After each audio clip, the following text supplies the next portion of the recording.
Declaración Dignitas Infinita Dignidad Infinita. Ha sido publicada hoy 8 de abril del 2024, en el día que celebramos la Anunciación del Señor, festividad que debe celebrarse cada 25 de marzo, pero esta vez, por caer en la Semana Santa debió ser corrida al primer día después de la octava de Pascua, a diferencia de los ortodoxos que esta fiesta se celebra el día que debe celebrarse.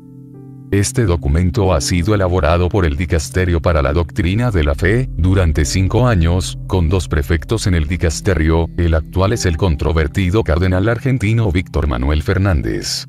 Durante estos años se prepararon 2 versiones que han contado con la colaboración de varios consultores, expertos y la aprobación del Papa Francisco.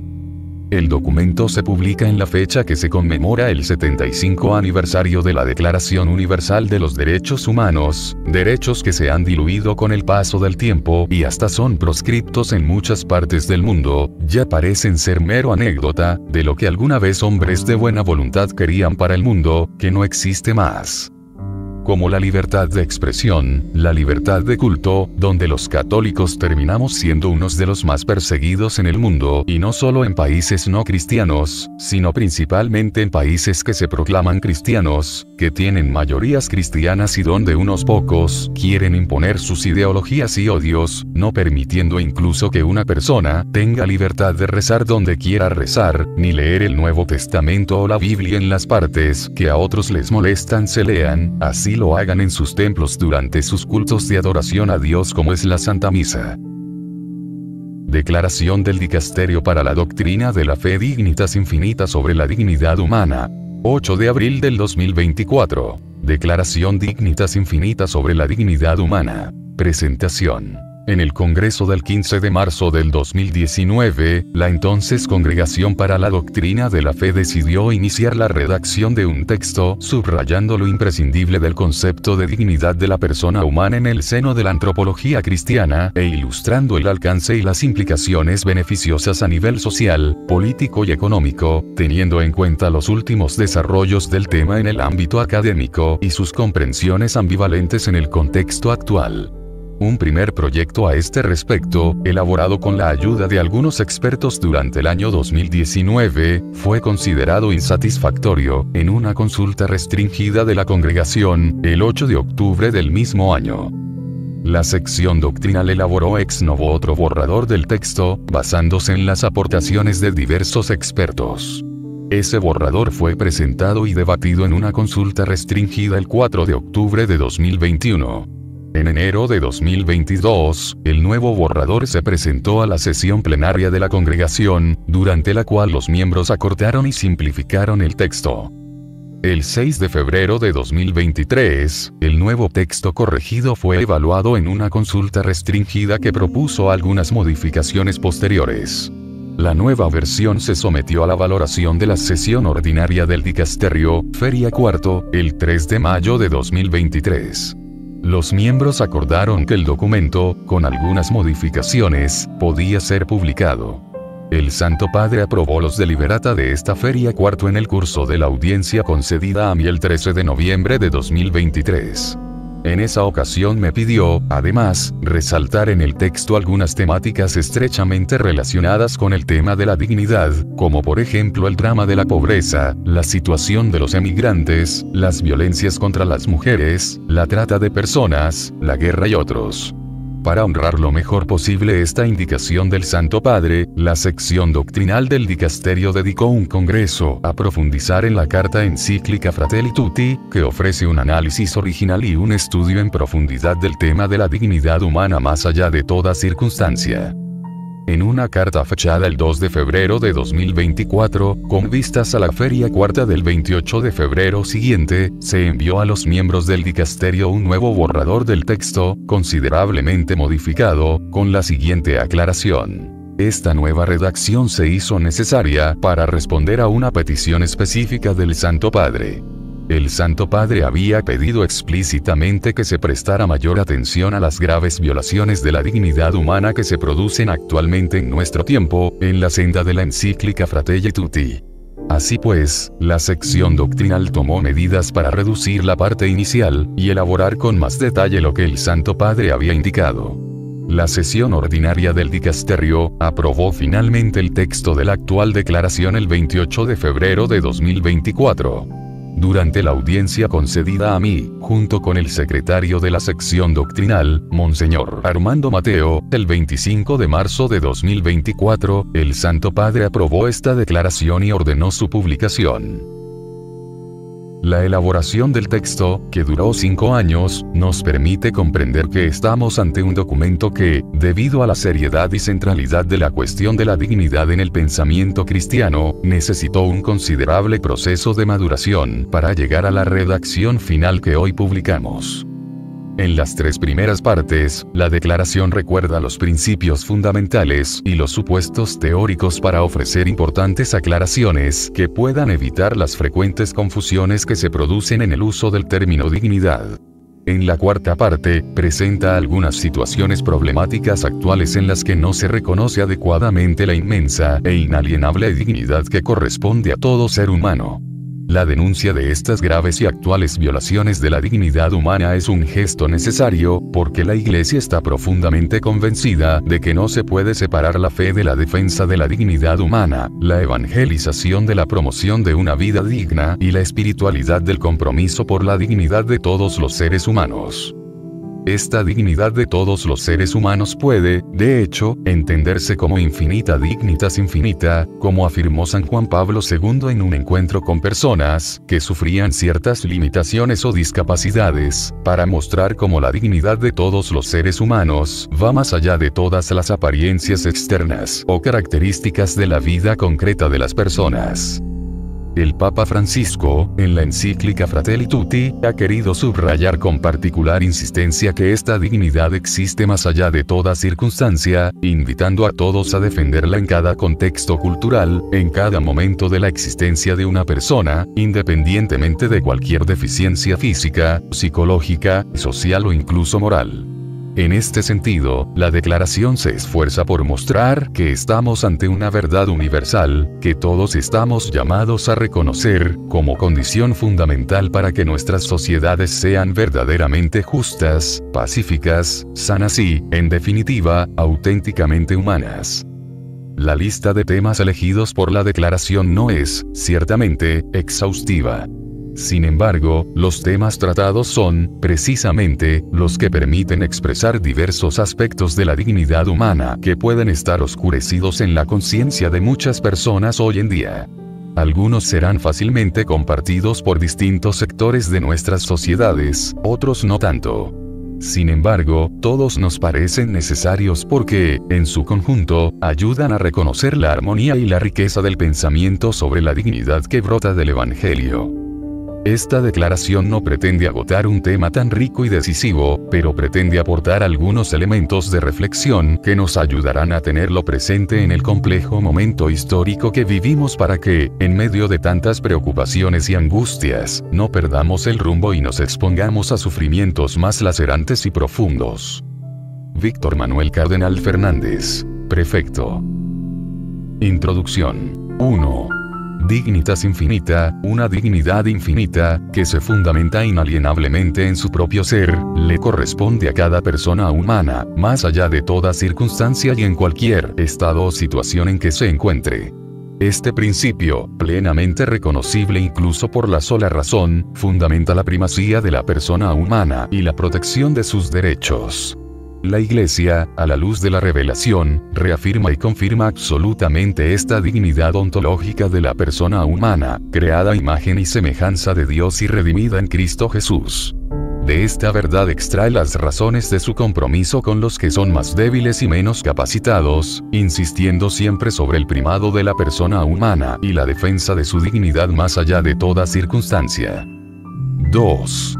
Esta dignidad ontológica y el valor único y eminente de cada mujer y cada hombre que existen en este mundo, fueron recogidos con autoridad en la Declaración Universal de los Derechos Humanos, 10 de diciembre de 1948, por la Asamblea General de las Naciones Unidas.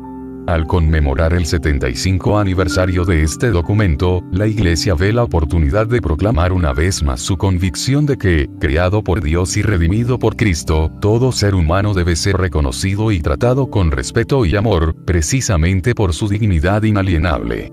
El mencionado aniversario ofrece también a la Iglesia la oportunidad de aclarar algunos malentendidos que surgen a menudo en torno a la dignidad humana y de abordar algunas cuestiones concretas, graves y urgentes, relacionadas con ella. 3. Desde el principio de su misión, la Iglesia, impulsada por el Evangelio, se ha esforzado por afirmar la libertad y promover los derechos de todos los seres humanos. En los últimos tiempos, gracias a la voz de los pontífices, ha tratado de formular más explícitamente este compromiso a través de la renovada llamada al reconocimiento de la dignidad fundamental debida a la persona humana.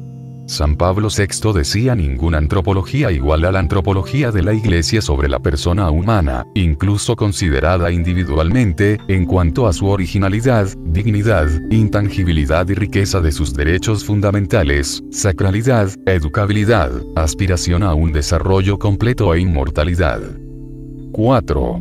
San Juan Pablo II, en el 1979, afirmó durante la Tercera Conferencia Episcopal Latinoamericana en Puebla: la dignidad humana es un valor evangélico que no puede ser despreciado sin grande ofensa al Creador. Esta dignidad es conculcada, a nivel individual, cuando no son debidamente tenidos en cuenta valores como la libertad, el derecho a profesar la religión, la integridad física y psíquica, el derecho a los bienes esenciales, a la vida. Es conculcada, a nivel social y político, cuando el hombre no puede ejercer su derecho de participación, o es sujeto a injustas e ilegítimas coacciones, o sometido a torturas físicas o psíquicas, etc. Si la Iglesia se hace presente en la defensa, o en la promoción de la dignidad del hombre, lo hace en la línea de su misión, que aun siendo de carácter religioso y no social o político, no puede menos de considerar al hombre en la integridad de su ser. 5. En el 2010, delante de la Pontificia Academia para la Vida, Benedicto XVI afirmó que la dignidad de la persona es un principio fundamental que la fe en Jesucristo crucificado y resucitado ha defendido desde siempre, sobre todo cuando no se respeta en relación a los sujetos más sencillos e indefensos.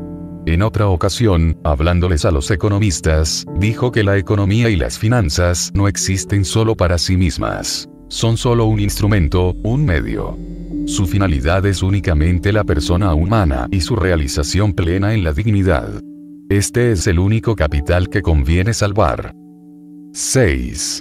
Desde los inicios de su pontificado, el Papa Francisco ha invitado a la Iglesia a confesar a un Padre que ama infinitamente a cada ser humano y a descubrir que con ello le confiere una dignidad infinita, subrayando con fuerza que esta dignidad inmensa representa un dato originario a reconocer con lealtad y a acoger con gratitud. Es precisamente en ese reconocimiento y aceptación donde puede fundarse una nueva convivencia entre los seres humanos, que decline la sociabilidad en un horizonte de auténtica fraternidad. Solo reconociendo la dignidad de cada persona humana, podamos hacer renacer entre todos un deseo mundial de hermandad. Según el Papa Francisco, ese manantial de dignidad humana y de fraternidad está en el Evangelio de Jesucristo, pero también es una convicción a la que la razón humana puede llegar mediante la reflexión y el diálogo, ya que hay que respetar en toda situación la dignidad ajena, es porque nosotros no inventamos o suponemos la dignidad de los demás, sino porque hay efectivamente en ellos un valor que supera las cosas materiales y las circunstancias, y que exige que se les trate de otra manera. Que todo ser humano posee una dignidad inalienable es una verdad que responde a la naturaleza humana más allá de cualquier cambio cultural. En realidad, concluye el Papa Francisco, el ser humano tiene la misma dignidad inviolable en cualquier época de la historia y nadie puede sentirse autorizado por las circunstancias a negar esta convicción o a no obrar en consecuencia. En este horizonte, su encíclica Fratelli Tutti constituye ya una especie de carta magna de las tareas actuales para salvaguardar y promover la dignidad humana. Una aclaración fundamental. 7. Aunque en la actualidad existe un consenso bastante general sobre la importancia e incluso el alcance normativo de la dignidad y el valor único y trascendente de todo ser humano, la expresión dignidad humana a menudo corre el riesgo de prestarse a muchos significados y, por tanto, a posibles malentendidos y contradicciones que nos llevan a preguntarnos si verdaderamente la igual dignidad de todos los seres humanos sea reconocida, respetada, protegida y promovida en todas las circunstancias. Todo esto nos lleva a reconocer la posibilidad de una cuádruple distinción del concepto de dignidad. Dignidad ontológica, dignidad moral, dignidad social y finalmente dignidad existencial. El sentido más importante permanece, como se ha argumentado hasta ahora, el vinculado a la dignidad ontológica que corresponde a la persona como tal por el mero hecho de existir y haber sido querida, creada y amada por Dios. Esta dignidad no puede ser nunca eliminada y permanece válida más allá de toda circunstancia en la que pueden encontrarse los individuos.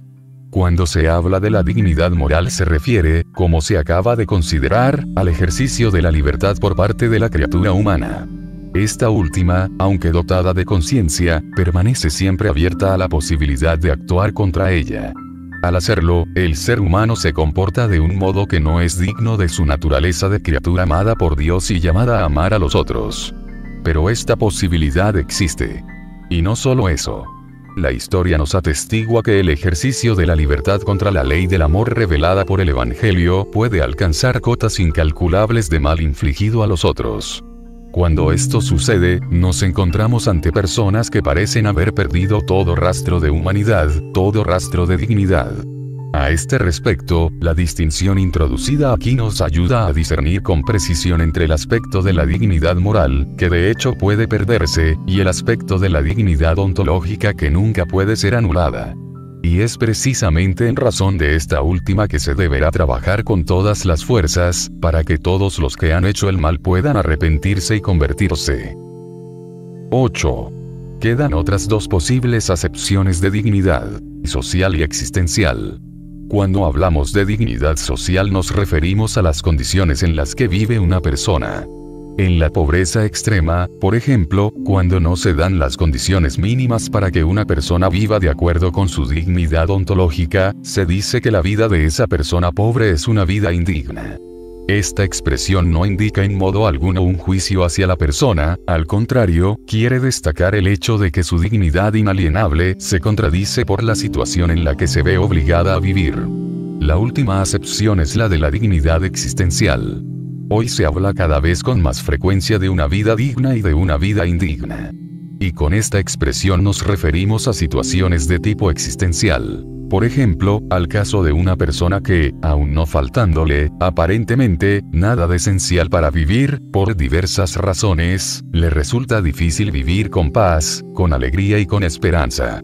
En otras situaciones es la presencia de enfermedades graves, de contextos familiares violentos, de ciertas adicciones patológicas y de otros malestares los que llevan a alguien a experimentar su propia condición de vida como indigna frente a la percepción de aquella dignidad ontológica que nunca puede ser oscurecida. Las distinciones aquí introducidas, en todo caso, no hacen más que recordarnos el valor inalienable de esa dignidad ontológica enraizada en el ser mismo de la persona humana y que subsiste más allá de toda circunstancia. 9.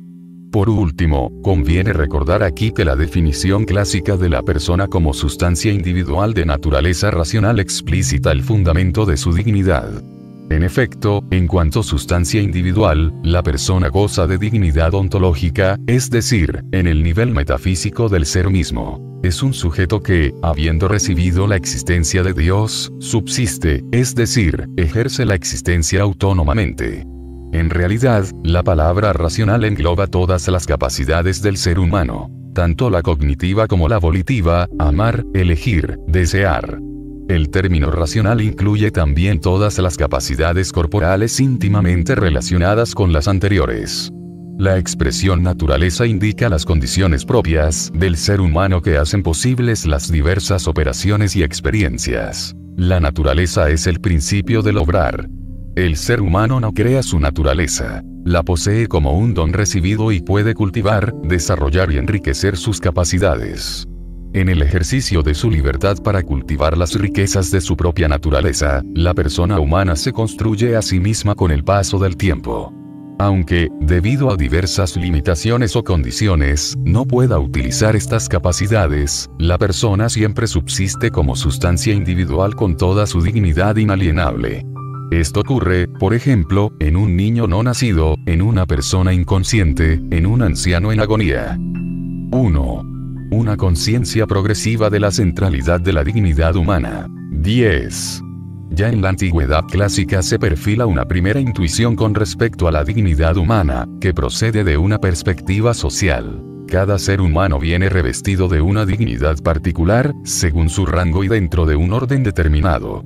Del ámbito social, la palabra pasó a describir las distintas dignidades de los seres en el cosmos. Desde este punto de vista, todos los seres poseen su propia dignidad, según el lugar que ocupan en la armonía del conjunto. Ciertamente, algunas cumbres del pensamiento antiguo comienzan a reconocer un lugar singular al ser humano, en la medida en que está dotado de razón y, por tanto, es capaz de responsabilizarse de sí mismo y de los demás seres del mundo, pero aún estamos lejos de un pensamiento capaz de fundamentar el respeto a la dignidad de toda persona humana, más allá de cualquier circunstancia. Perspectivas bíblicas. 11. La revelación bíblica enseña que todos los seres humanos poseen una dignidad intrínseca porque han sido creados a imagen y semejanza de Dios. Dijo Dios: hagamos al hombre a nuestra imagen y semejanza, y creó Dios al hombre a su imagen, a imagen de Dios lo creó, varón y mujer los creó. Génesis 1, 2627. La humanidad tiene una cualidad específica que la hace no reducible a la pura materialidad. La imagen no define el alma o las capacidades intelectuales, sino la dignidad del varón y de la mujer. Ambos, en su mutua relación de igualdad y amor recíproco, cumplen la función de representar a Dios en el mundo y están llamados a cuidar y nutrir el mundo. Ser creados a imagen de Dios significa, por tanto, que poseemos un valor sagrado en nuestro interior que trasciende toda distinción sexual, social, política, cultural y religiosa. Nuestra dignidad nos es conferida, no es pretendida ni merecida. Todo ser humano es amado y querido por Dios por sí mismo y, por tanto, es inviolable en su dignidad. En el Éxodo, corazón del Antiguo Testamento, Dios se muestra como el que escucha el clamor de los pobres, ve la miseria de su pueblo, cuida de los últimos y de los oprimidos. Compárese Éxodo 3, 7, 22, 20, 26. La misma enseñanza vuelve a aparecer en el Código Deuteronómico, compárese Deuteronomio 12, 26. Aquí la enseñanza sobre los derechos se transforma en un manifiesto de la dignidad humana, en particular a favor de la triple categoría del huérfano, de la viuda y del extranjero, compárese Deuteronomio 24, 17. Los antiguos preceptos del Éxodo son recordados y actualizados por la predicación de los profetas, que representan la conciencia crítica de Israel. Los profetas Amós, Oseas, Isaías, Miqueas y Jeremías dedican capítulos enteros a denunciar la injusticia. Amós reprende amargamente la opresión de los pobres, la falta de reconocimiento de toda dignidad humana fundamental para los miserables. Compárese Amós 2, 6, 7. 4, 1, 5, 11, 12. Isaías pronuncia una maldición contra quienes pisotean los derechos de los pobres, negándoles toda justicia. Ay de los que establecen decretos inicuos, y publican prescripciones vejatorias, para oprimir a los pobres en el juicio y privar de su derecho a los humildes de mi pueblo. Isaías 10, 1, 2. Esta enseñanza profética se recoge en la literatura sapiencial. El Sirácida equipara la opresión de los pobres con el asesinato. Mata a su prójimo quien le roba el sustento, quien no paga el sueldo al jornalero derrama sangre. Sirácida 34, 22.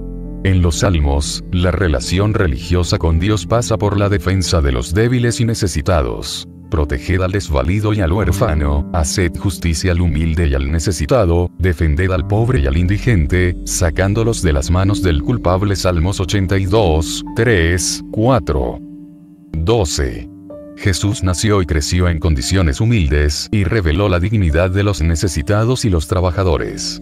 A lo largo de su ministerio, Jesús afirmó el valor y la dignidad de todos los que son portadores de la imagen de Dios, independientemente de su condición social y circunstancias externas. Jesús rompió las barreras culturales y de culto, devolviendo la dignidad a los descartados o a los considerados al margen de la sociedad. Los recaudadores de impuestos, compárese Mateo 9, 10, 11, las mujeres, compárese Juan 4, 1, 42, los niños, compárese Marcos 10, 14, 15, los leprosos, compárese Mateo 8, 2, 3, los enfermos, compárese Marcos 1, 29, 34, los extranjeros, compárese Mateo 25, 35, las viudas, compárese Lucas 7, 11, 15. Él sana, alimenta, defiende, libera, salva. Se le describe como un pastor solícito por la única oveja perdida, compárese Mateo 18, 12, 14. Él mismo se identifica con sus hermanos más pequeños. Cada vez que lo hicisteis con uno de estos, mis hermanos más pequeños, conmigo lo hicisteis. Mateo 25, 40. En el lenguaje bíblico, los pequeños no son solo los niños por edad, sino los desvalidos, los más insignificantes, los marginados, los oprimidos, los descartados, los pobres, los marginados, los ignorantes, los enfermos, los degradados por los grupos dominantes. El Cristo glorioso juzgará en función del amor al prójimo, que consiste en haber asistido al hambriento, al sediento, al forastero, al desnudo, al enfermo, al encarcelado, con los que él mismo se identifica, compárese Mateo 25, 34, 36. Para Jesús, el bien hecho a todo ser humano, independientemente de los lazos de sangre o de religión, es el único criterio de juicio. El apóstol Pablo afirma que todo cristiano debe comportarse según las exigencias de la dignidad y el respeto de los derechos de todos los seres humanos, compárese Romanos 13, 8, 10, según el mandamiento nuevo de la caridad, compárese 1 Corintios 13, 1, 13. El desarrollo del pensamiento cristiano. 13. El desarrollo del pensamiento cristiano estimuló y acompañó posteriormente el progreso de la reflexión humana sobre el tema de la dignidad. La antropología cristiana clásica, basada en la gran tradición de los padres de la Iglesia, puso de relieve la doctrina del ser humano creado a imagen y semejanza de Dios y su papel singular en la creación. El pensamiento cristiano medieval, escrutando críticamente el legado del pensamiento filosófico antiguo, llegó a una síntesis de la noción de persona, reconociendo el fundamento metafísico de su dignidad, como atestiguan las siguientes palabras de Santo Tomás de Aquino. Persona significa lo que en toda naturaleza es perfectísimo, lo que subsiste en la naturaleza racional. Esta dignidad ontológica, en su manifestación privilegiada a través de la libre acción humana, fue subrayada más tarde sobre todo por el humanismo cristiano del Renacimiento. Incluso en la visión de pensadores modernos, como Descartes y Kant, que cuestionaron algunos de los fundamentos de la antropología cristiana tradicional, se perciben con fuerza los ecos de la revelación. A partir de algunas reflexiones filosóficas más recientes sobre el estatuto de la subjetividad teórica y práctica, la reflexión cristiana ha llegado después a acentuar aún más la profundidad del concepto de dignidad, alcanzando en el siglo XX una perspectiva original, como por ejemplo la del personalismo. Esta perspectiva no solo retoma la cuestión de la subjetividad, sino que la profundiza en la dirección de la intersubjetividad y de las relaciones que unen a las personas humanas entre sí. La propuesta antropológica cristiana y contemporánea también se ha enriquecido con el pensamiento procedente de esta última visión. Los tiempos actuales. 14. En nuestros días, el término dignidad viene utilizado principalmente para destacar el carácter singular de la persona humana, inconmensurable con respecto a los demás seres del universo. Dentro de este horizonte, se entiende la forma en que se utiliza el término dignidad en la Declaración de las Naciones Unidas de 1948, donde se habla de la dignidad intrínseca y de los derechos iguales e inalienables de todos los miembros de la familia humana. Solo este carácter inalienable de la dignidad humana permite hablar de los derechos del hombre. 15. Para aclarar aún más el concepto de dignidad, es importante señalar que la dignidad no es concedida a la persona por otros seres humanos, sobre la base de determinados dones y cualidades, de modo que podría ser eventualmente retirada. Si la dignidad le fuese concedida a la persona por otros seres humanos, entonces se daría de manera condicional y alienable, y el significado mismo de la dignidad, por muy digno de gran respeto que sea, quedaría expuesto al riesgo de ser abolido. En realidad, la dignidad es intrínseca a la persona, no conferida a posteriori, previa a todo reconocimiento y no puede perderse. Por consiguiente, todos los seres humanos poseen la misma e intrínseca dignidad, independientemente del hecho sean o no capaces de expresarla adecuadamente. 16. Por ello, el Concilio Vaticano II habla de la excelsa dignidad de la persona humana, de su superioridad sobre las cosas, y de sus derechos y deberes universales e inviolables.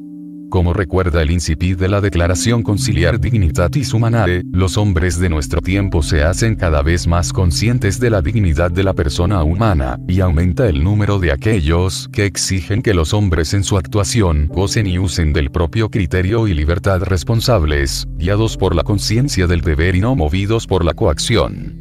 Esta libertad de pensamiento y de conciencia, tanto individual como comunitaria, está basada sobre el reconocimiento de la dignidad humana tal como se la conoce por la palabra revelada de Dios y por la misma razón natural. El mismo magisterio eclesial ha madurado, cada vez con más plenitud, el significado de esta dignidad, junto con las exigencias e implicaciones relacionadas con ella, llegando a la comprensión de que la dignidad de todo ser humano está al más allá de toda circunstancia. 2.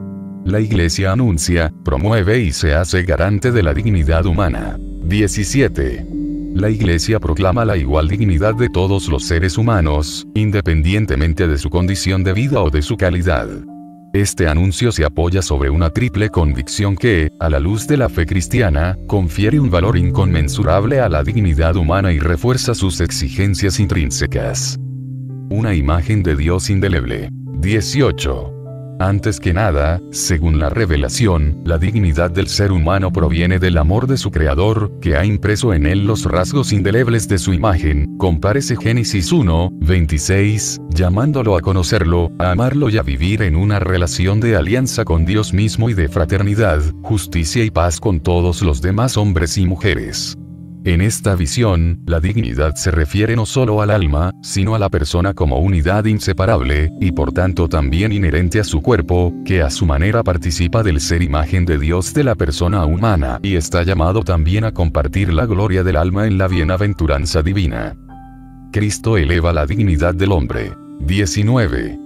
Una segunda convicción procede del hecho que la dignidad de la persona humana se reveló en su plenitud cuando el Padre envió su Hijo que asumió plenamente la existencia humana. El Hijo de Dios, en el misterio de la encarnación, confirmó la dignidad del cuerpo y del alma que constituyen el ser humano. Así, al unirse en cierto modo a cada ser humano por su encarnación, Jesucristo confirmó que todo ser humano posee una dignidad inestimable, por el mero hecho de pertenecer a la misma comunidad humana, y que esta dignidad no puede perderse jamás.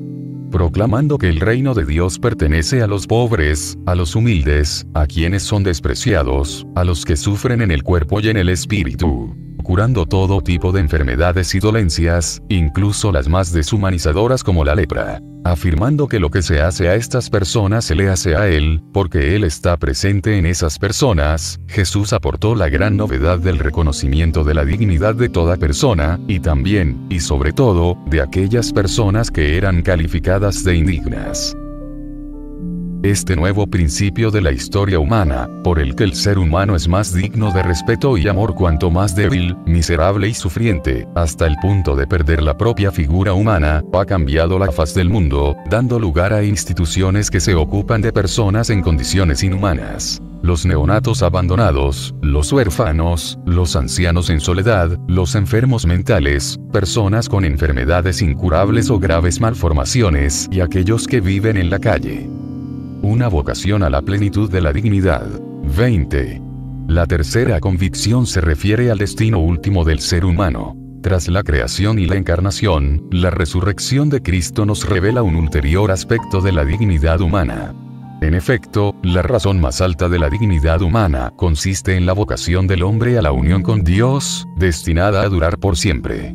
De este modo, la dignidad de la vida humana no solo está ligada a sus orígenes, a su procedencia divina, sino también a su fin, a su destino de comunión con Dios en su conocimiento y amor.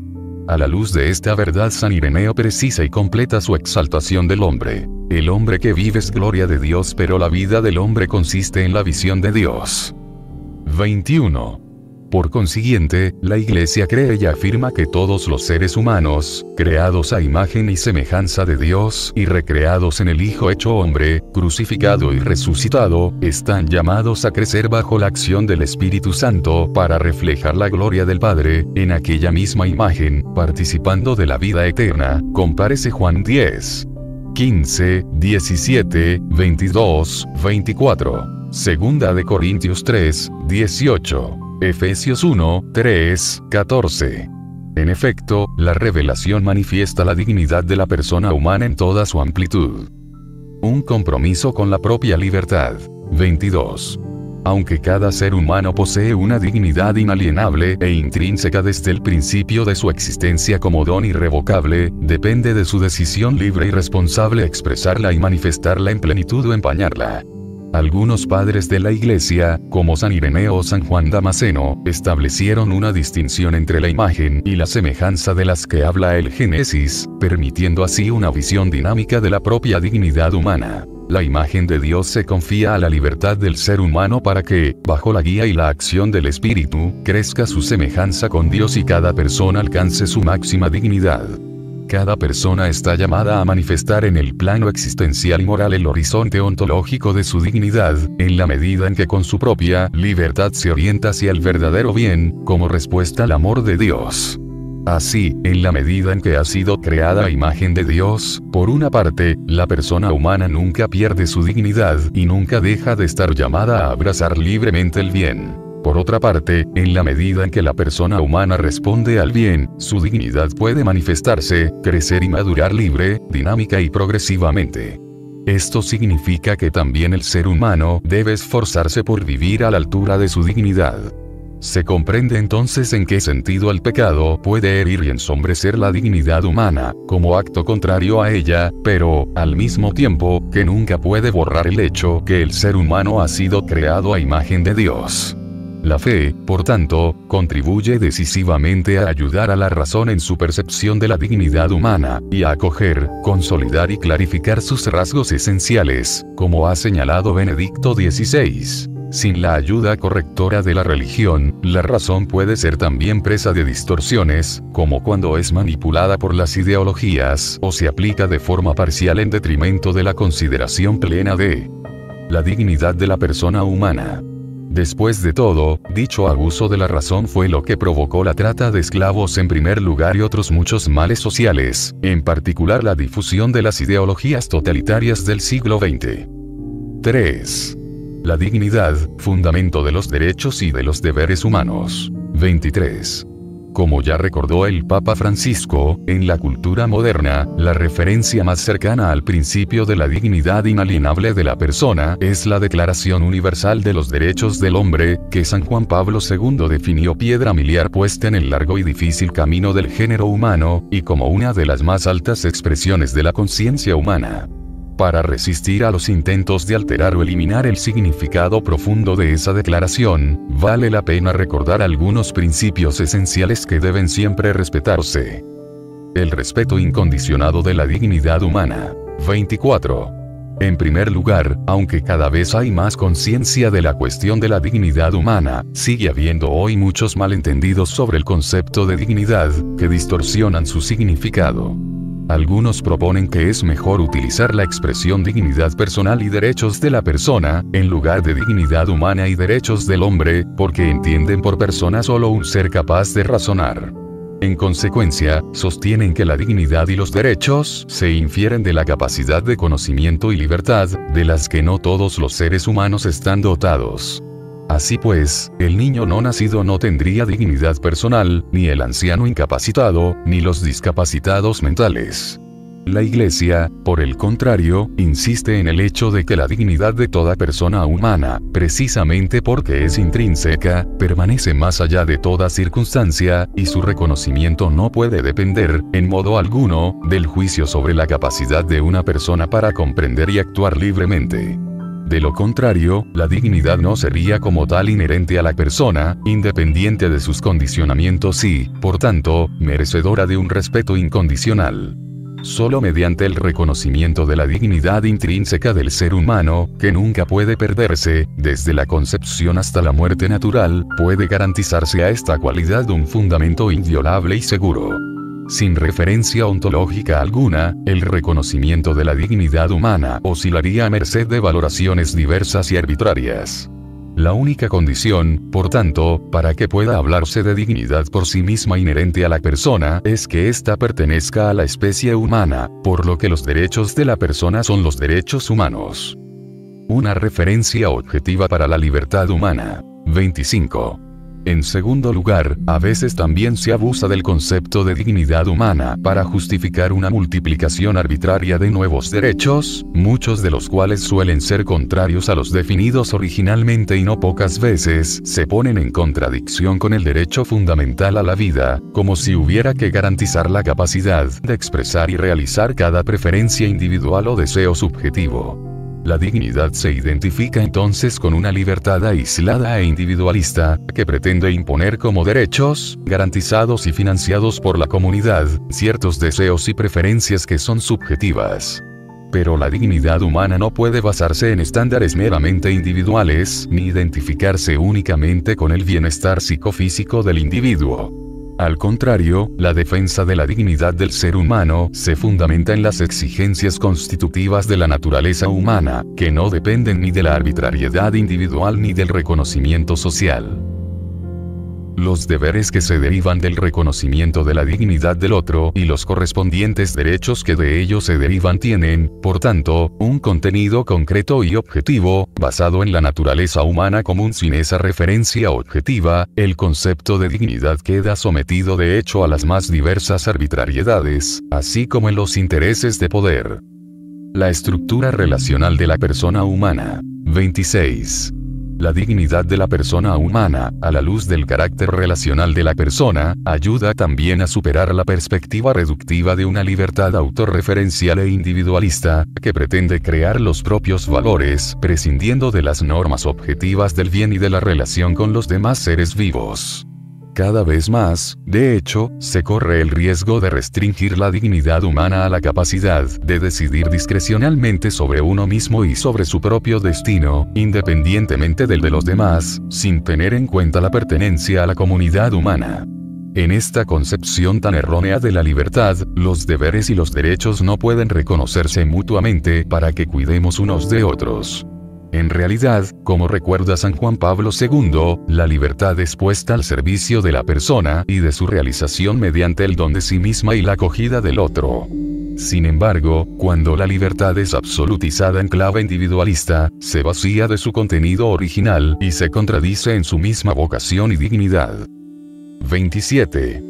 Así pues, la dignidad del ser humano incluye también la capacidad, inherente a la propia naturaleza humana, de asumir obligaciones hacia los otros. 28.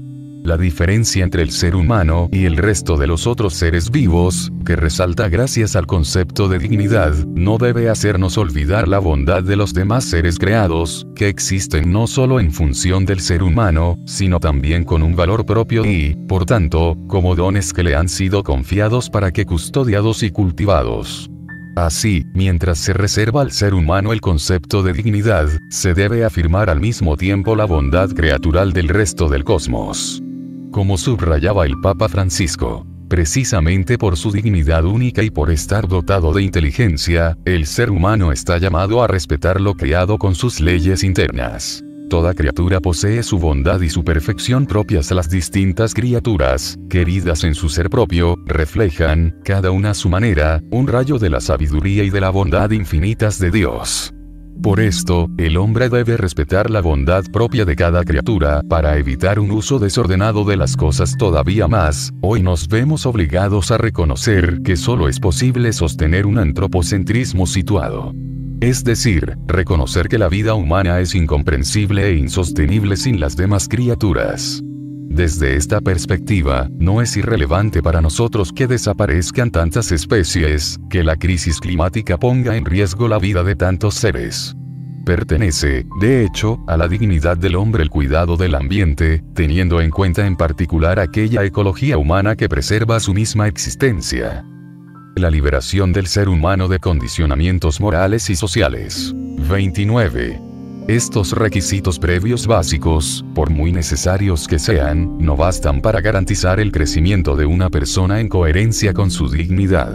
Aun cuando Dios ha creado al hombre racional, confiriéndole la dignidad de una persona dotada de la iniciativa y del dominio de sus actos en vista del bien, el libre albedrío con frecuencia prefiere el mal al bien. Por eso la libertad humana necesita a su vez ser liberada. En la carta a los Gálatas, para la libertad nos ha liberado Cristo. Gálatas 5:1, San Pablo recuerda la tarea propia de cada cristiano, sobre cuyos hombros descansa una responsabilidad de liberación que se extiende al mundo entero. Compárese Romanos 8:19 siguientes. Se trata de una liberación que, desde el corazón de cada persona, está llamada a difundirse y a manifestar su fuerza humanizadora en todas las relaciones. 30. La libertad es un don maravilloso de Dios.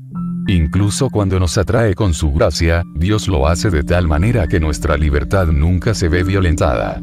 Por eso, sería un grave error pensar que, lejos de Dios y de su ayuda, podemos ser más libres y, en consecuencia, sentirnos más dignos.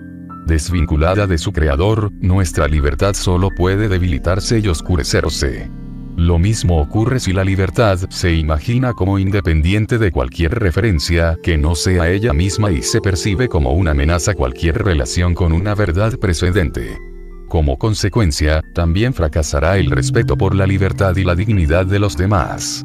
Así lo explicó el Papa Benedicto XVI. Una voluntad que se cree radicalmente incapaz de buscar la verdad y el bien no tiene razones objetivas y motivos para obrar, sino aquellos que provienen de sus intereses momentáneos y pasajeros. No tiene una identidad que custodiar y construir a través de las opciones verdaderamente libres y conscientes. No puede, pues, reclamar el respeto por parte de otras voluntades, que también están desconectadas de su ser más profundo, y que pueden hacer prevalecer otras razones o incluso ninguna razón. La ilusión de encontrar en el relativismo moral la clave para una pacífica convivencia, es en realidad el origen de la división y negación de la dignidad de los seres humanos. 31. Además, no sería realista afirmar una libertad abstracta, libre de cualquier condicionamiento, contexto o límite. Por el contrario, el recto ejercicio de la libertad personal exige unas determinadas condiciones de orden económico, social, jurídico, político y cultural, que a menudo no se cumplen. En este sentido, podemos decir que unos son más libres que otros. El Papa Francisco se ha detenido especialmente en este punto. Algunos nacen en familias de buena posición económica, reciben buena educación, crecen bien alimentados, o poseen naturalmente capacidades destacadas.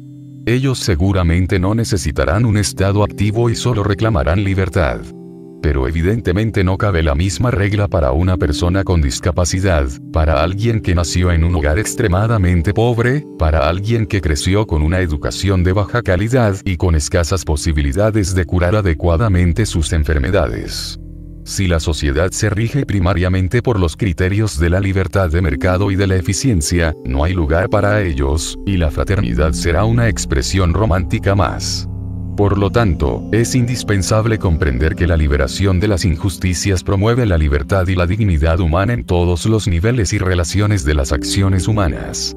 Para que sea posible una auténtica libertad, tenemos que volver a llevar la dignidad humana al centro y que sobre ese pilar se construyan las estructuras sociales alternativas que necesitamos. Análogamente, la libertad se ve frecuentemente oscurecida por numerosos condicionamientos psicológicos, históricos, sociales, educativos y culturales. La libertad real e histórica siempre necesita ser liberada. Y se deberá, también, reafirmar el derecho fundamental a la libertad religiosa. 32. Al mismo tiempo, es evidente que la historia de la humanidad muestra un progreso en la comprensión de la dignidad y la libertad de las personas, no sin sombras y peligros de involución.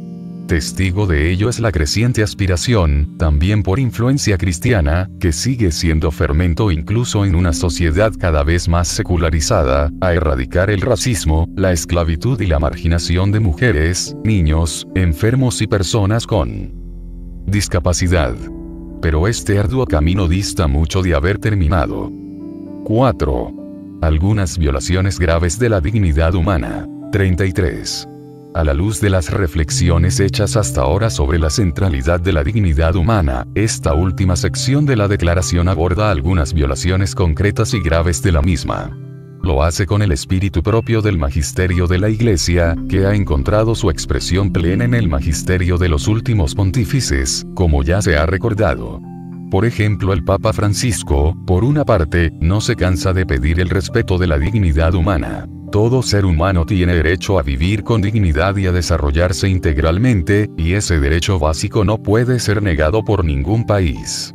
Lo tiene aunque sea poco eficiente, aunque haya nacido o crecido con limitaciones. Porque eso no menoscaba su inmensa dignidad como persona humana, que no se fundamenta en las circunstancias sino en el valor de su ser. Cuando este principio elemental no queda a salvo, no hay futuro ni para la fraternidad ni para la sobrevivencia de la humanidad. Por otra parte, no deja nunca de señalar a todos las violaciones concretas de la dignidad humana en nuestro tiempo, llamando a todos y cada uno a una sacudida de responsabilidad y de compromiso activo. 34. Queriendo señalar algunas de las muchas violaciones de la dignidad humana en nuestro mundo contemporáneo, podemos recordar lo que el Concilio Vaticano II enseñó a este respecto. Hay que reconocer que se opone a la dignidad humana cuanto atenta contra la vida, homicidios de cualquier clase, genocidios, aborto, eutanasia y el mismo suicidio deliberado. Atenta además contra nuestra dignidad cuanto viola la integridad de la persona humana, como, por ejemplo, las mutilaciones, las torturas morales o físicas, los conatos sistemáticos para dominar la mente ajena. Y finalmente cuanto ofende a la dignidad humana, como son las condiciones infrahumanas de vida, las detenciones arbitrarias, las deportaciones, la esclavitud, la prostitución, la trata de blancas y de jóvenes. O las condiciones laborales degradantes, que reducen al operario al rango de mero instrumento de lucro, sin respeto a la libertad y a la responsabilidad de la persona humana. Será necesario también mencionar aquí el tema de la pena de muerte. También esta última viola la dignidad inalienable de toda persona humana más allá de cualquier circunstancia. Por el contrario, hay que reconocer que el firme rechazo de la pena de muerte muestra hasta qué punto es posible reconocer la inalienable dignidad de todo ser humano y aceptar que tenga un lugar en este universo. Ya que, si no se lo niego al peor de los criminales, no se lo negaré a nadie, daré a todos la posibilidad de compartir conmigo este planeta, a pesar de lo que pueda separarnos. También parece oportuno reiterar la dignidad de las personas encarceladas, que a menudo se ven obligadas a vivir en condiciones indignas, y que la práctica de la tortura atenta contra la dignidad de todo ser humano más allá de todo límite, incluso si alguien es culpable de delitos graves. 35. Sin pretender ser exhaustivos, a continuación llamamos la atención sobre algunas violaciones graves de la dignidad humana que son de especial actualidad. El drama de la pobreza. 36. Uno de los fenómenos que más contribuye a negar la dignidad de tantos seres humanos es la pobreza extrema, ligada a la desigual distribución de la riqueza. Como ya fue subrayado por San Juan Pablo II, una de las mayores injusticias del mundo contemporáneo consiste precisamente en esto. En que son relativamente pocos los que poseen mucho, y muchos los que no poseen casi nada. Es la injusticia de la mala distribución de los bienes y servicios destinados originariamente a todos. 58. Además, sería ilusorio hacer una distinción superficial entre países ricos y países pobres. Benedicto XVI ya reconoció, de hecho, que la riqueza mundial crece en términos absolutos, pero aumentan también las desigualdades. En los países ricos, nuevas categorías sociales se empobrecen y nacen nuevas pobrezas. En las zonas más pobres, algunos grupos gozan de un tipo de superdesarrollo derrochador y consumista, que contrasta de modo inaceptable con situaciones persistentes de miseria deshumanizadora. Se sigue produciendo el escándalo de las disparidades hirientes, 59, donde la dignidad de los pobres es doblemente negada, tanto por la falta de recursos disponibles para satisfacer sus necesidades básicas, como por la indiferencia con que son tratados por quienes viven junto a ellos. 37. Por tanto, con el Papa Francisco hay que concluir que aumentó la riqueza, pero con inequidad, y así lo que ocurre es que nacen nuevas pobrezas. Cuando dicen que el mundo moderno redujo la pobreza, lo hacen midiéndola con criterios de otras épocas no comparables con la realidad actual. Como resultado, la pobreza se extiende de múltiples maneras, como en la obsesión por reducir los costos laborales, que no advierte las graves consecuencias que esto ocasiona, porque el desempleo que se produce tiene como efecto directo expandir las fronteras de la pobreza.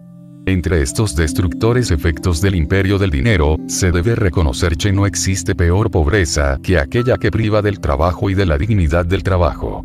Si algunos nacen en un país o en una familia donde tienen menos oportunidades de desarrollo, hay que reconocer que eso está reñido con su dignidad, que es exactamente la misma que la de quienes nacen en una familia o en un país ricos.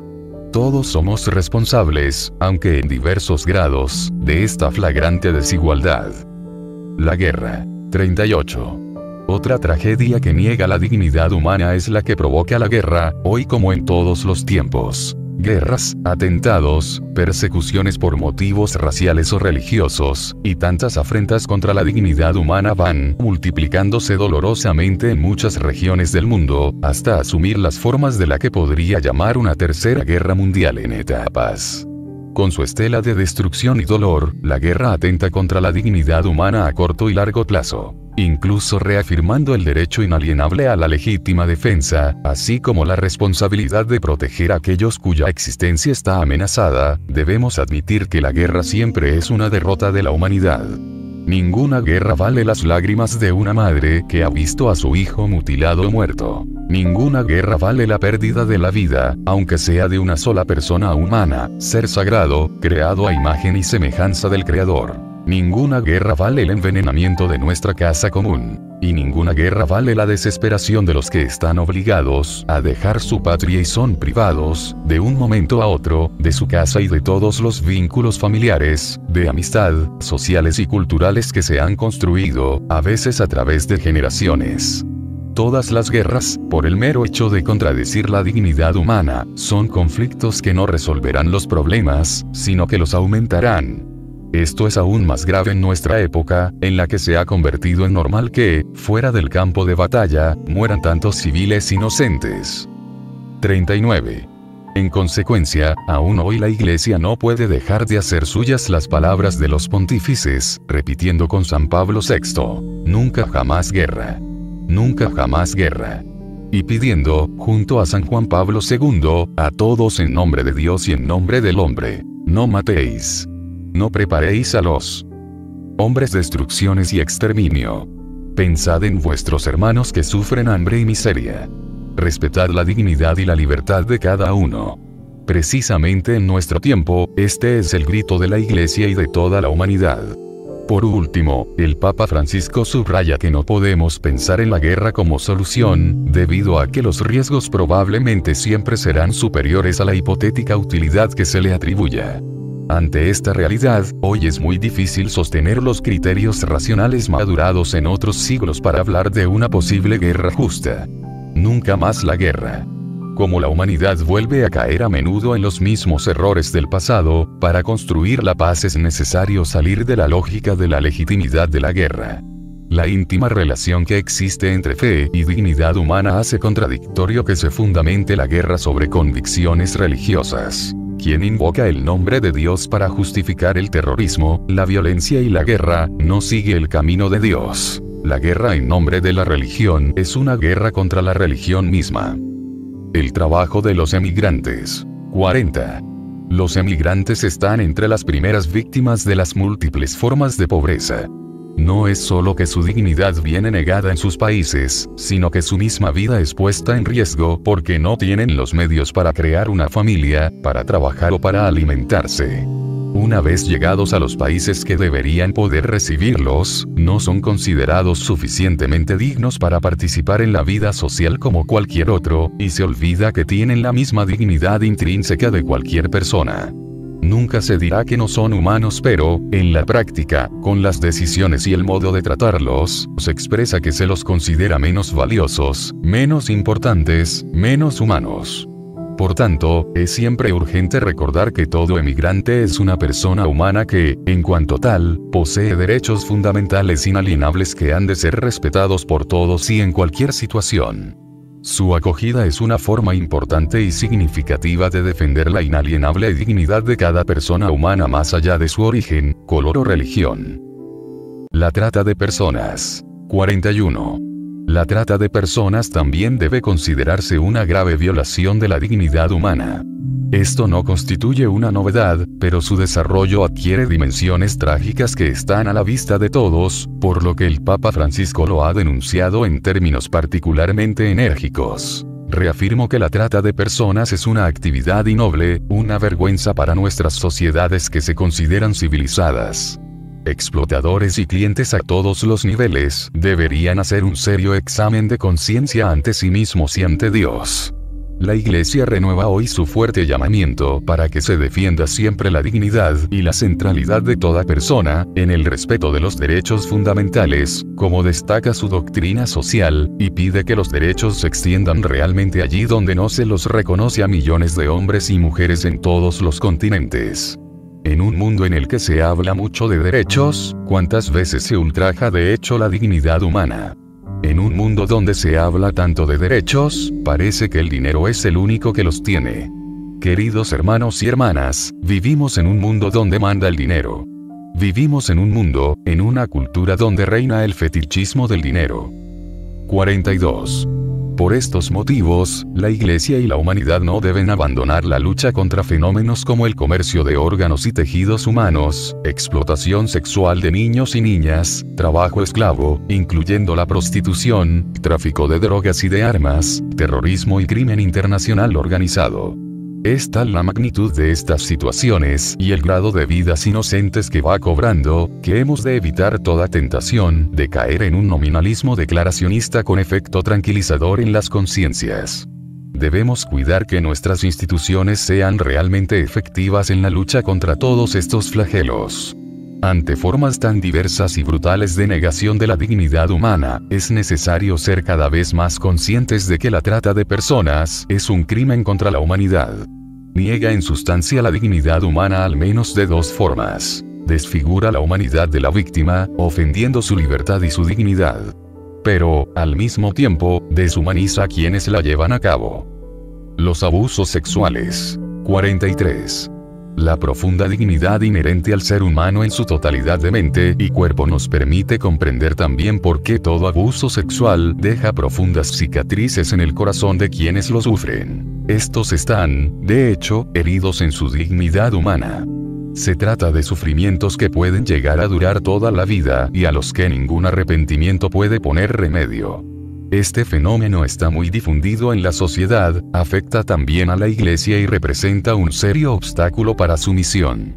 De ahí su inquebrantable compromiso de poner fin a cualquier tipo de abuso, empezando desde dentro. Las violencias contra las mujeres. 44. Las violencias contra las mujeres es un escándalo global, cada vez más reconocido. Aunque de palabra se reconoce la igual dignidad de la mujer, en algunos países las desigualdades entre mujeres y varones son muy graves e incluso en los países más desarrollados y democráticos la realidad social concreta atestigua que a menudo no se reconoce a la mujer la misma dignidad que al varón. El Papa Francisco subraya este hecho cuando afirma que la organización de las sociedades en todo el mundo todavía está lejos de reflejar con claridad que las mujeres tienen exactamente la misma dignidad e idénticos derechos que los varones. Se afirma algo con las palabras, pero las decisiones y la realidad gritan otro mensaje. Es un hecho que doblemente pobres son las mujeres que sufren situaciones de exclusión, maltrato y violencia, porque frecuentemente se encuentran con menores posibilidades de defender sus derechos. 45. Ya San Juan Pablo II reconocía que aún queda mucho por hacer para que el ser mujer y madre no comporte una discriminación.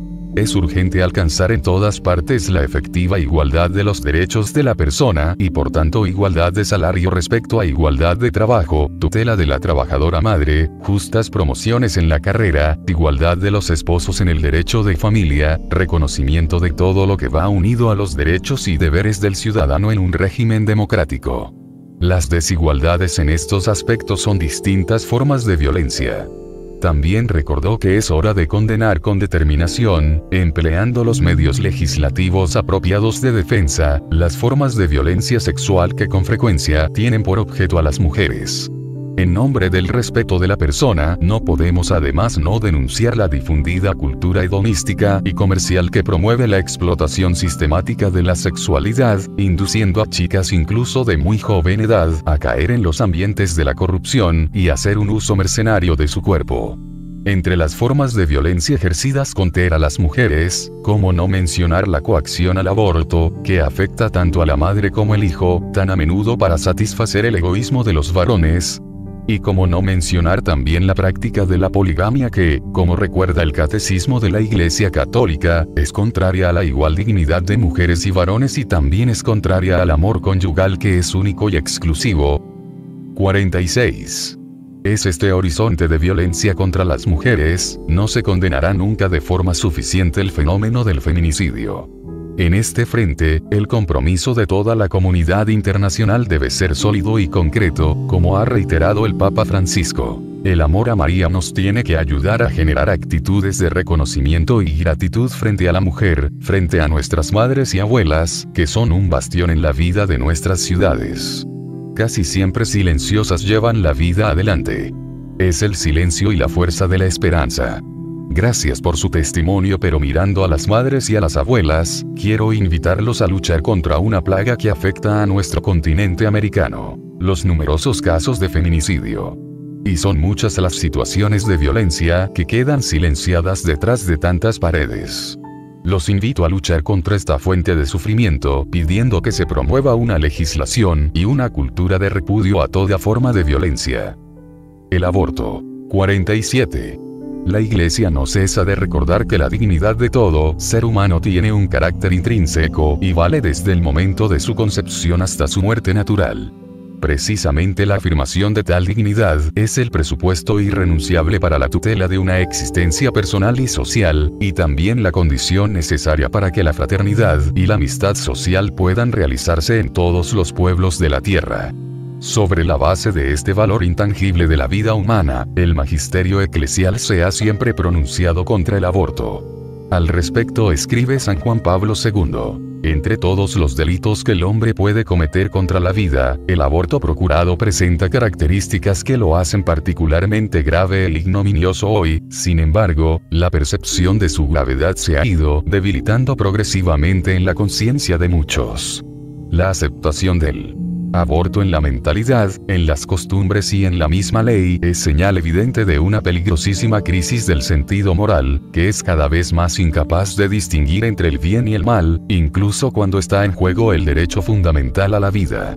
Ante una situación tan grave, se requiere más que nunca el valor de mirar de frente a la verdad y de llamar a las cosas por su nombre, sin ceder a compromisos de conveniencia o a la tentación de autoengaño. A este propósito resuena categórico el reproche del profeta: hay los que llaman al mal bien, y al bien mal, que dan oscuridad por luz, y luz por oscuridad. Isaías 5:20. Precisamente en el caso del aborto, se percibe la difusión de una terminología ambigua, como la de interrupción del embarazo, que tiende a ocultar su verdadera naturaleza y a atenuar su gravedad en la opinión pública. Quizás este mismo fenómeno lingüístico sea síntoma de un malestar de las conciencias. Pero ninguna palabra puede cambiar la realidad de las cosas. El aborto procurado es la eliminación deliberada y directa, como quiera que se realice, de un ser humano en la fase inicial de su existencia, que va de la concepción al nacimiento. Los niños que van a nacer son los más indefensos e inocentes de todos, a quienes hoy se les quiere negar su dignidad humana en orden a hacer con ellos lo que se quiera, quitándoles la vida y promoviendo legislaciones para que nadie pueda impedirlo. Se deberá, por tanto, afirmar con total fuerza y claridad, también en nuestro tiempo, que esta defensa de la vida por nacer está íntimamente ligada a la defensa de cualquier derecho humano. Supone la convicción de que un ser humano es siempre sagrado e inviolable, en cualquier situación y en cada etapa de su desarrollo. Es un fin en sí mismo y nunca un medio para resolver otras dificultades. Si esta convicción cabe, no quedan fundamentos sólidos y permanentes para defender los derechos humanos, que siempre estarían sometidos a conveniencias circunstanciales de los poderosos de turno. La sola razón es suficiente para reconocer el valor inviolable de cualquier vida humana, pero si además la miramos desde la fe, toda violación de la dignidad personal del ser humano grita venganza delante de Dios y se configura como ofensa al Creador del hombre. Merece mencionarse aquí el compromiso generoso y valiente de Santa Teresa de Calcuta en defensa de todo concebido. La maternidad subrogada. 48. La Iglesia, también, se posiciona en contra de la práctica de la maternidad subrogada, mediante la cual el niño, inmensamente digno, se convierte en un mero objeto. A este respecto, las palabras del Papa Francisco son de una claridad única. El camino hacia la paz exige el respeto de la vida, de toda vida humana, empezando por la del niño no nacido en el seno materno, que no puede ser suprimida ni convertirse en un producto comercial. En este sentido, considero deplorable la práctica de la llamada maternidad subrogada, que ofende gravemente la dignidad de la mujer y del niño, y se basa en la explotación de la situación de necesidad material de la madre. Un hijo es siempre un don y nunca el objeto de un contrato. Por ello, hago un llamamiento para que la comunidad internacional se comprometa a prohibir universalmente esta práctica. 49. La práctica de la maternidad subrogada viola, ante todo, la dignidad del niño. En efecto, todo niño, desde el momento de su concepción, de su nacimiento, y luego al crecer como joven, convirtiéndose en adulto, posee una dignidad intangible que se expresa claramente, aunque de manera singular y diferenciada, en cada etapa de su vida. Por tanto, el niño tiene derecho, en virtud de su dignidad inalienable, a tener un origen plenamente humano y no inducido artificialmente, y a recibir el don de una vida que manifieste, al mismo tiempo, la dignidad de quien la da y de quien la recibe. El reconocimiento de la dignidad de la persona humana implica también el reconocimiento de la dignidad de la unión conyugal y de la procreación humana en todas sus dimensiones. En este sentido, el deseo legítimo de tener un hijo no puede convertirse en un derecho al hijo que no respete la dignidad del propio hijo como destinatario del don gratuito de la vida. 50. La práctica de la maternidad subrogada viola, al mismo tiempo, la dignidad de la propia mujer que o se ve obligada a ello o decide libremente someterse. Con esta práctica, la mujer se desvincula del hijo que crece en ella y se convierte en un mero medio al servicio del beneficio o del deseo arbitrario de otros. Esto se contrapone, totalmente, con la dignidad fundamental de todo ser humano y su derecho a ser reconocido siempre por sí mismo y nunca como instrumento para otra cosa. La eutanasia y el suicidio asistido. 51. Hay un caso particular de violación de la dignidad humana, más silencioso pero que está ganando mucho terreno. Tiene la peculiaridad de utilizar un concepto erróneo de la dignidad humana para volverla contra la vida misma. Esta confusión, muy común hoy en día, sale a la luz cuando se habla de eutanasia.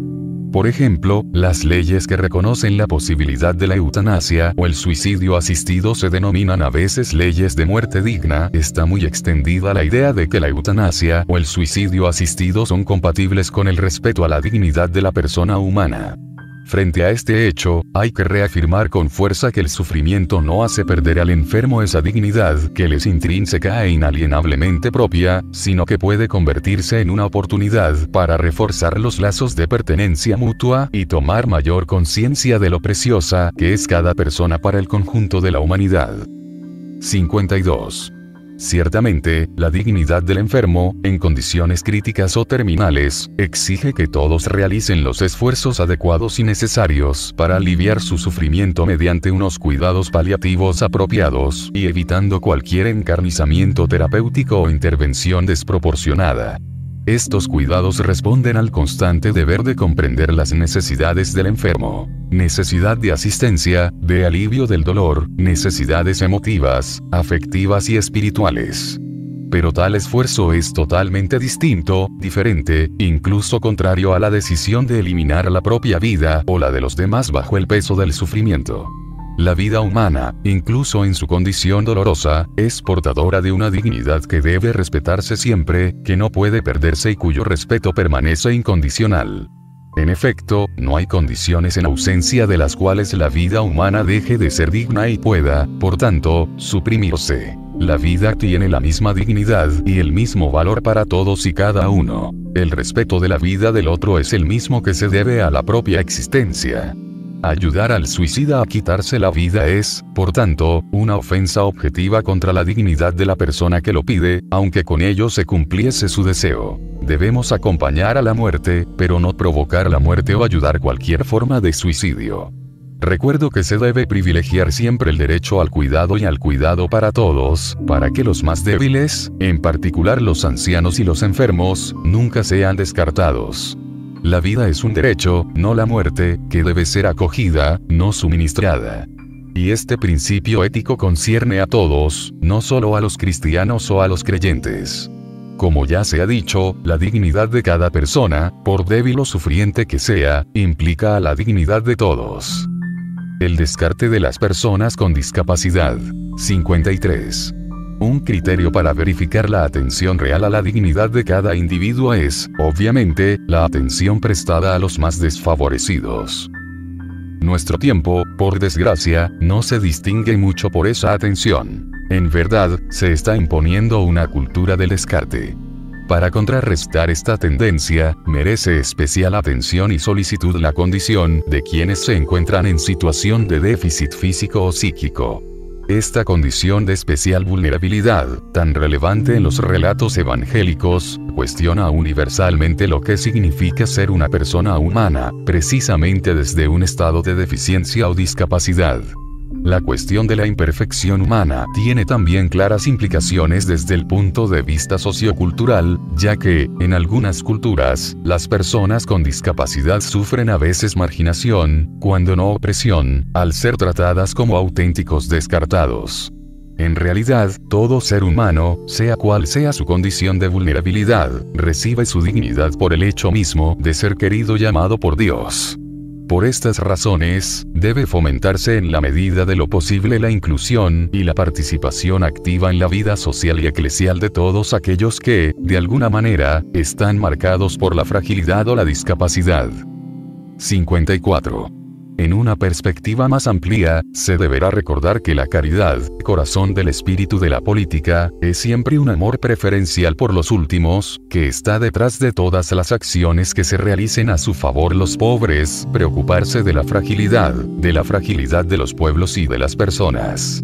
Cuidar la fragilidad quiere decir fuerza y ternura, lucha y fecundidad, en medio de un modelo funcionalista y privatista que conduce inexorablemente a la cultura del descarte. Significa hacerse cargo del presente en su situación más marginal y angustiante, y ser capaz de dotarlo de dignidad. Así ciertamente se genera una actividad intensa, porque hay que hacer lo que sea para salvaguardar la condición y dignidad de la persona humana. La teoría de género. 55. La Iglesia desea, ante todo, reiterar que toda persona, independientemente de su tendencia sexual, ha de ser respetada en su dignidad y acogida con respeto, procurando evitar todo signo de discriminación injusta, y particularmente cualquier forma de agresión y violencia. Por ello, hay que denunciar como contrario a la dignidad humana que en algunos lugares se encarcele, torture e incluso prive del bien de la vida, a no pocas personas, únicamente por su orientación sexual. 56. Al mismo tiempo, la Iglesia destaca los decisivos elementos críticos presentes en la teoría de género. A este respecto, el Papa Francisco recordó: El camino hacia la paz exige el respeto de los derechos humanos, según la sencilla pero clara formulación contenida en la Declaración Universal de los Derechos Humanos, cuyo 75 aniversario hemos celebrado recientemente. Se trata de principios racionalmente evidentes y comúnmente aceptados. Desgraciadamente, los intentos que se han producido en las últimas décadas de introducir nuevos derechos, no del todo compatibles respecto a los definidos originalmente y no siempre aceptables, han dado lugar a colonizaciones ideológicas, entre las que ocupa un lugar central la teoría de género, que es extremadamente peligrosa porque borra las diferencias en su pretensión de igualar a todos. 57. Con respecto a la teoría de género, sobre cuya consistencia científica se debate mucho en la comunidad de expertos, la Iglesia recuerda que la vida humana, en todos sus componentes, físicos y espirituales, es un don de Dios, que debe ser acogido con gratitud y puesto al servicio del bien. Querer disponer de sí mismo, como prescribe la teoría de género, sin tener en cuenta esta verdad fundamental de la vida humana como don, no significa otra cosa que ceder a la vieja tentación de que el ser humano se convierta en Dios y entre en competencia con el verdadero Dios del amor que nos revela el Evangelio. 58. Un segundo aspecto sobre la teoría de género es que pretende negar la mayor diferencia posible entre los seres vivos, la diferencia sexual. Esta diferencia constitutiva no solo es la mayor imaginable, sino también la más bella y la más poderosa. Logra, en la pareja varón-mujer, la reciprocidad más admirable y es, por tanto, la fuente de ese milagro que nunca deja de asombrarnos, que es la llegada de nuevos seres humanos al mundo. 59. En este sentido, el respeto del propio cuerpo y de aquel de los otros es esencial ante la proliferación y reivindicación de nuevos derechos que avanza la teoría de género. Esta ideología presenta una sociedad sin diferencias de sexo, y vacía el fundamento antropológico de la familia. Por tanto, resulta inaceptable que algunas ideologías de este tipo, que pretenden responder a ciertas aspiraciones a veces comprensibles, procuren imponerse como un pensamiento único que determina incluso la educación de los niños. No hay que ignorar que el sexo biológico, sex, y el papel sociocultural del sexo, gender, se pueden distinguir pero no separar. Por lo tanto, debe rechazarse todo intento de ocultar la referencia a la evidente diferencia sexual entre hombres y mujeres. No podemos separar lo que es masculino y femenino de la obra creada por Dios, que es anterior a todas nuestras decisiones y experiencias, donde hay elementos biológicos que es imposible ignorar. Solo cuando cada persona humana puede reconocer y aceptar esta diferencia en reciprocidad, es capaz de descubrirse plenamente a sí misma, su dignidad y su identidad. El cambio de sexo. 60. La dignidad del cuerpo no puede considerarse inferior a la de la persona como tal. El Catecismo de la Iglesia Católica nos invita expresamente a reconocer que el cuerpo del hombre participa de la dignidad de la imagen de Dios. Tal verdad merece ser recordada especialmente cuando se trata del cambio de sexo. En efecto, el ser humano está inseparablemente compuesto de cuerpo y alma, y el cuerpo es el lugar vivo donde se despliega y manifiesta la interioridad del alma, incluso a través de la red de relaciones humanas. Constituyendo el ser de la persona, alma y cuerpo participan así de esa dignidad que caracteriza a todo ser humano. En este sentido, hay que recordar que el cuerpo humano participa de la dignidad de la persona, ya que está dotado de significados personales, especialmente en su condición sexual.